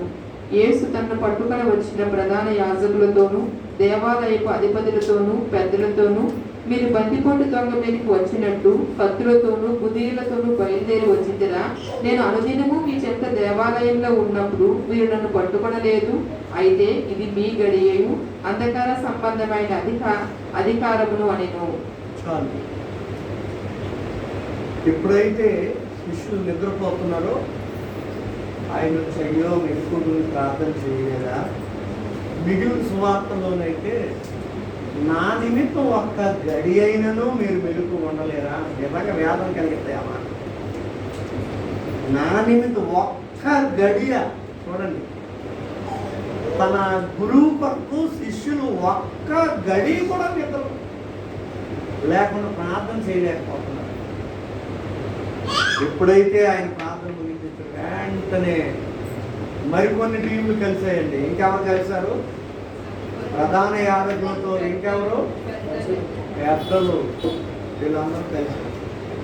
వీళ్ళందరూ వచ్చేస్తున్నారు. రాత్రి చీకటి తోటలో దివిటీలు పట్టుకొని, అందులో ఎవరో నేను చెప్తాను, నేను ముందుగా వెళ్తాను, నేను ఎవరినైతే ముద్దు పెట్టుకుంటానే ఆయనే యేసు. మీరు ఆయన పట్టుకోండి అని చెప్పడానికి యోధా ముందు వచ్చారు. దగ్గరకు వచ్చి బాధకుడా అని కౌగిలించుకొని ముందు పెట్టకపోతుంటే యోధా నీవు జరిగించాలని పని జరిగించడానికి అప్పగించడానికి వచ్చేసావు కదా, సరే నీ పని వచ్చేయాలి. ఎప్పుడైతే ముందు వచ్చి ముద్దు పెట్టాడో అదేం ముద్దు అన్నారండి? దొంగ ముద్దు, అదిగదిగో అల్లదిగో అనే పాటలు దొంగ ముద్దు అదిగో అని ఉండదు. దొంగ ముద్ద అంటే ముద్దులో కూడా రకరకాల ముద్దులు ఉంటాయండి. దొంగ ముద్దులు, కొంతమంది ముద్దు ముద్దుగా మాట్లాడేసరికి అదేదో మంచి ముద్దు అనుకుంటారు. దొంగ ముద్దు, నిన్ను అప్పగించేసిన ముద్దులు, జాగ్రత్త. కొన్నిసార్లు పిల్లలు తల్లిదండ్రులకు తెగ ముద్దు పెట్టేస్తారు, డబ్బులు లాక్తారు. భర్తలు భార్యలకు ముద్దులు పెడతారు, వాళ్ళు ఏమైనా ఎక్కడెక్కడ దాచుకున్నారో డబ్బులన్నీ బయటకు తీసిచ్చేస్తారు. భార్యలు కూడా భర్తలకు ముద్దులు పెడతారు, ఎందుకంటే ఎలాగైతే కానీ మా ఆయన సినిమా తీసుకెళ్ళాలి, పట్టు చీర పండు, వడ్డానం ఇవ్వడం, నగలు ఇవ్వడని ఈ ముద్దులు చేసి చివరికి బుద్ధులు అప్పచెప్పారు. ఇస్కరియోతు యోధ ఏముంటున్న జనాలు వచ్చేసారు. వెంటనే పేతురు ప్రభువా వీళ్ళు నరుకుదామా అని మాట అని వెంటనే కత్తి తీసి ఒక ప్రధాన యాత్ర చేతి తేగడానికి యేసు ప్రభు మళ్ళా వేరొక సువార్తలు అయితే అంటాడు ఆయన, కత్తి పట్టుకున్నవాడు కత్తితోనే పోతాడు. పేతురా నీకు తెలీదా, నీ కత్తి వరలో పెట్టు అని ఆ బడి కొంచెం తీసి మరలా. ఇప్పుడు ఒక చిన్న ప్రశ్న, ప్రధాన యాజకుని చెవి నరికాడు పేతురు. అదే చెవి తీసి యేసు ప్రభు వారు మరలా అతికించారు. ఒకవేళ నువ్వే ప్రధాన యాజకుడివే అయితే అప్పుడు నీ పొజిషన్ ఎలా ఉంటుంది చెప్పండి? ఎలా ఉంటుంది? అయ్యో ఇతరులో ఏ అన్యాయం లేదే, అనవసరంగా నేను టీం లీడర్, ప్రధాన యాజకుడు కదా, లీడర్గా ఉండి ఇంతమందిని ఇంటి పట్టుకోవడానికి తీసుకొచ్చిన అయ్యో ఎంత తప్పు చేసిన నా పశ్చాత్తాపం కలుగుతుంది. ఎందుకంటే ఆయన శిష్యుడు నరికేశాడు కానీ ఈయన నన్ను బాగు చేశాడు. అంటే ఇప్పుడు ఈయన దృష్టిలో యేసు ప్రభు ఎవరో బాగు చేసేవాడు, పాడు చేసేవాడు మాత్రం అయ్యయ్యో మా పిల్లాతో మా హీరోలు వీళ్ళందరూ తప్పుడు స్టేట్మెంట్ ఇచ్చారు అని బాధపడి పశ్చాత్తాపడాలి తప్ప ఆయన చేసింది ఏమి. ఎందుకంటే తనకంటే పై అధికారులు ఇచ్చిన ఆర్డర్ ప్రకారం వచ్చాడు. ఇక్కడ ఈయన పశ్చాత్తాపం ఎలాగుంటుంది. రేపటి విషయంలో ఒక విషయం చెప్తాను. అక్కడ ఒక అధిపతిని పెట్టారు బల్లెంతో పట్టి, ఒకసారి చచ్చిపోయాడు నువ్వు చూడయ్యా. ఆయన దగ్గర కూడా కొంత టీం ఉన్నారు. ఆడికి 2 కళ్ళు ఒక కన్ను కనపడదు. ఆయనే ఈటుతో పొడిసినాడు. ఎప్పుడు ఈటుతో పొడిచాడో నీళ్లు రక్తం కారింది. ఆ కారిన నీళ్ళు కొంచెం తుల్లి ఈయన కన్ను కూడా తగిలింది. ఎప్పుడు కంటి మీద గడ్డ పడిందో వెంటనే ఆ కన్ను స్వస్థ పొంది తెరవబడింది. అతి క్లియర్గా చూశాడు. ఈయన పొజిషన్ ఎలా చెప్పండి? అయ్యో ఇంతటి నీతిమంతున్నా నేను ప్రక్కలో పొడిచేసాను, అంత ఘోరమైన పార్టీని అని ఎంత పశ్చాత్తాపడ్డాడు. కానీ తన అధికారుల మాట, గవర్నర్ గారి ఆర్డర్ శిరసాలు వహించాలని ఈ విధంగా అడుగడుగున యేసు ప్రభు దగ్గరికి వచ్చి అందరూ రక్షింపబడి స్వతంత్ర పొందడమేనండి. హల్లెలూయా. కనుక ఇక్కడైతే ఆయన పట్టుకున్నారు. ఈ వాక్యం క్రిందకు వచ్చేసరికి ఆయనను ఈ విధంగా పట్టుకున్నారండి. యోధా అప్పుడు చెప్పాడు. అప్పుడు ప్రభు అంటున్నారు, అయ్యో శాస్త్రులారా, పెద్దలారా, నేను ప్రతిరోజు మందిరాల్లోనే బోధిస్తున్నాను, అప్పుడు పట్టుకోవచ్చు కదా. ఎలా పట్టుకోవడానికి వచ్చారు? ఒక బందిపోటు దొంగను పట్టుకోవడానికి, నన్ను పట్టుకోవడానికి వచ్చారు. ఒక బందిపోటు దొంగని ఎలాగైతే పట్టుకున్నా అలా పట్టుకోవడానికి వచ్చారా? భక్తులు గుదేలతో నన్ను పట్టుకోవడానికి వచ్చాడు. ప్రతిరోజు తెల్లవారు దేవాలయం పాలు చేస్తున్నాడు కదా, అప్పుడు పడుకోలేదు. అయినప్పటికీ వీళ్ళు ఆయన బంధించి పట్టుకున్నారండి. నాకు ఇంకొక చిన్న సందర్భం చదవండి. వారు ఆయన్ను పట్టి ఈడ్చుకొని పోయి ప్రధాన యాజకుని ఇంటిలోకి తీసుకొని పోయి పేతురు దూరముగా వారి వెనుక వచ్చుచుండెను. అంతటా కొందరు నడుముంగిట మంట వేసి చుట్టి కూర్చుండినప్పుడు పేతురును వారి మధ్యన కూర్చుండెను. అప్పుడు ఒక చిన్నది ఆ మంట వెలుతురులో అతడు కూర్చుండెను చూచి అతను తేరి చూచి వీడును అతనితో కూడా ఉండేనని చెప్పెను. అందుకు పేతురు, అమ్మాయి, నేను అతన్ని ఎరుగను అనెను. మరికొంతసేపటికి మరి ఒకడు అతను చూచి నీవును వారిలో ఒకడే అనగా పేతురు, పోయి నేను కాను అనెను. ఇంచుమించు ఒక గడి అయిన తర్వాత మరి ఒకడు, నిజముగా వీడును అతనితో కూడా ఉండెను, వీడు గలిలయుడని దృఢముగా చెప్పెను. అందుకు పేతురు, పోయి నీవు చెప్పినది నాకు తెలియదు అనెను. అతను ఇంకనూ మాట్లాడుచుండగా వెంటనే కోడి కూసెను. అప్పుడు ప్రభువు తిరిగి ఈ పేతురు వైపు చూచెను గనుక పేతురు, నేడు కోడి కూయక మునుపు నీవు నన్ను ముమ్మారు నన్ను ఎరుగనందువని ప్రభు తనతో చెప్పిన మాట జ్ఞాపకం చేసుకుని వెలుపలకు పోయి సంతాపపడి ఏడ్చెను. యేసును పట్టుకున్న మనుష్యులు ఆయన అపహసించి సరేండి, ఇక్కడ ఎప్పుడైతే పట్టుకొని వెళ్ళిపోతున్నారో ఇక శిష్యులందరూ చెదిరిపోయారు, దారిపోయారు, ఎవరు లేరు. అక్కడ పర్టికులర్గా మనకు రాయబారు 4 సువార్తలు కలిపి చదివితే అవన్నీ ఉంటాయి. ఇదంతా రాత్రిలోనే జరుగుతుందండి. ఎంత అన్యాయం కదా. అసలు కోర్టులు కానీ తీర్పులు కానీ ఎప్పుడు జరుగుతాయి? రాత్రుల్లో పగల. కానీ అంత రాత్రి అన్యాయపు తీర్పు. అందుకే యెషయా 53 అధ్యాయంలో అన్యాయపు తీర్పును ఉందండి. ఆయన తరపును వాదించడానికి ఒక్క న్యాయవంతుడు లేడు. ఆయన గురించి సాక్ష్యం ఇవ్వడానికి ఒక్కరూ లేదు. ఇది జరగవలసి ఉన్నది కనుక ఆ విధంగా జరిగిందండి. ఈ విధంగా ఆయన అన్యాయపు తీర్పు తీర్చడానికి తీసుకుని వెళ్ళిపోతున్నారు. వెళ్ళిపోతుండగా పేతురు వెనకాలకి బాధపడుతున్నాడు. బాధపడేసరికి అక్కడ 3 ఇన్సిడెంట్లు జరిగాయి కదా. ఒక చిన్నది చూసింది, నువ్వు ఆయన శిష్యులు నేను చదువుతాను. రెండోసారి మరొక చిన్నది చూసింది, నువ్వు ఆయనతో ఉన్నట్టుగా నేను కాదు. మూడవసారి ఒక భటుడు చూశాడు, అసలు ఆ ఏసు ఎవరో నాకు తెలియదు అనేసాడు పేతురు గారు. అప్పుడు కోడి చూస్తుంది. కోడి ఎప్పుడు వస్తుందండి కామన్గా? మరొక సువార్తలు, మిగిలిన 3 సువార్తలు కలిపి చదవండి. తెల్లవారి 6 అయిందట, కరెక్ట్గా టైం కూడా రాశాడు. ఇక ప్రజల చేతులకు అప్పచెప్పేసి మీరేం చేసుకుంటారో చేసుకోండి అని చేతులు పెట్టేశాడు.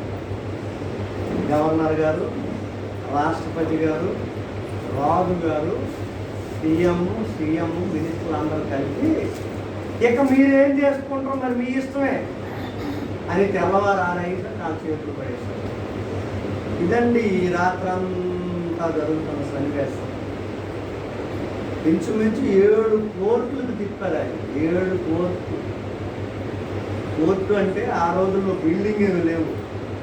గవర్నర్ గారు ఎక్కడ ఉంటే అదే ఒక కోర్టు, రచ్చబండ్లాంటుంటే అదే ఒక కోర్టు, 10 మంది ఎక్కడ కూడుకుంటే అదే కోర్టు. ఈ విధంగా ఎప్పుడు తెల్లవారు 6 అయ్యేసరికి ఆయన్ని మనుషుల చేతికి అప్పచెప్పి మీకు నచ్చినట్టు మీరు ఏం చేస్తారో చేసుకోండి ఉన్నప్పుడు ఇక మనుషులందరూ వాళ్ళకు నచ్చినట్టు వాళ్ళు చేశారు.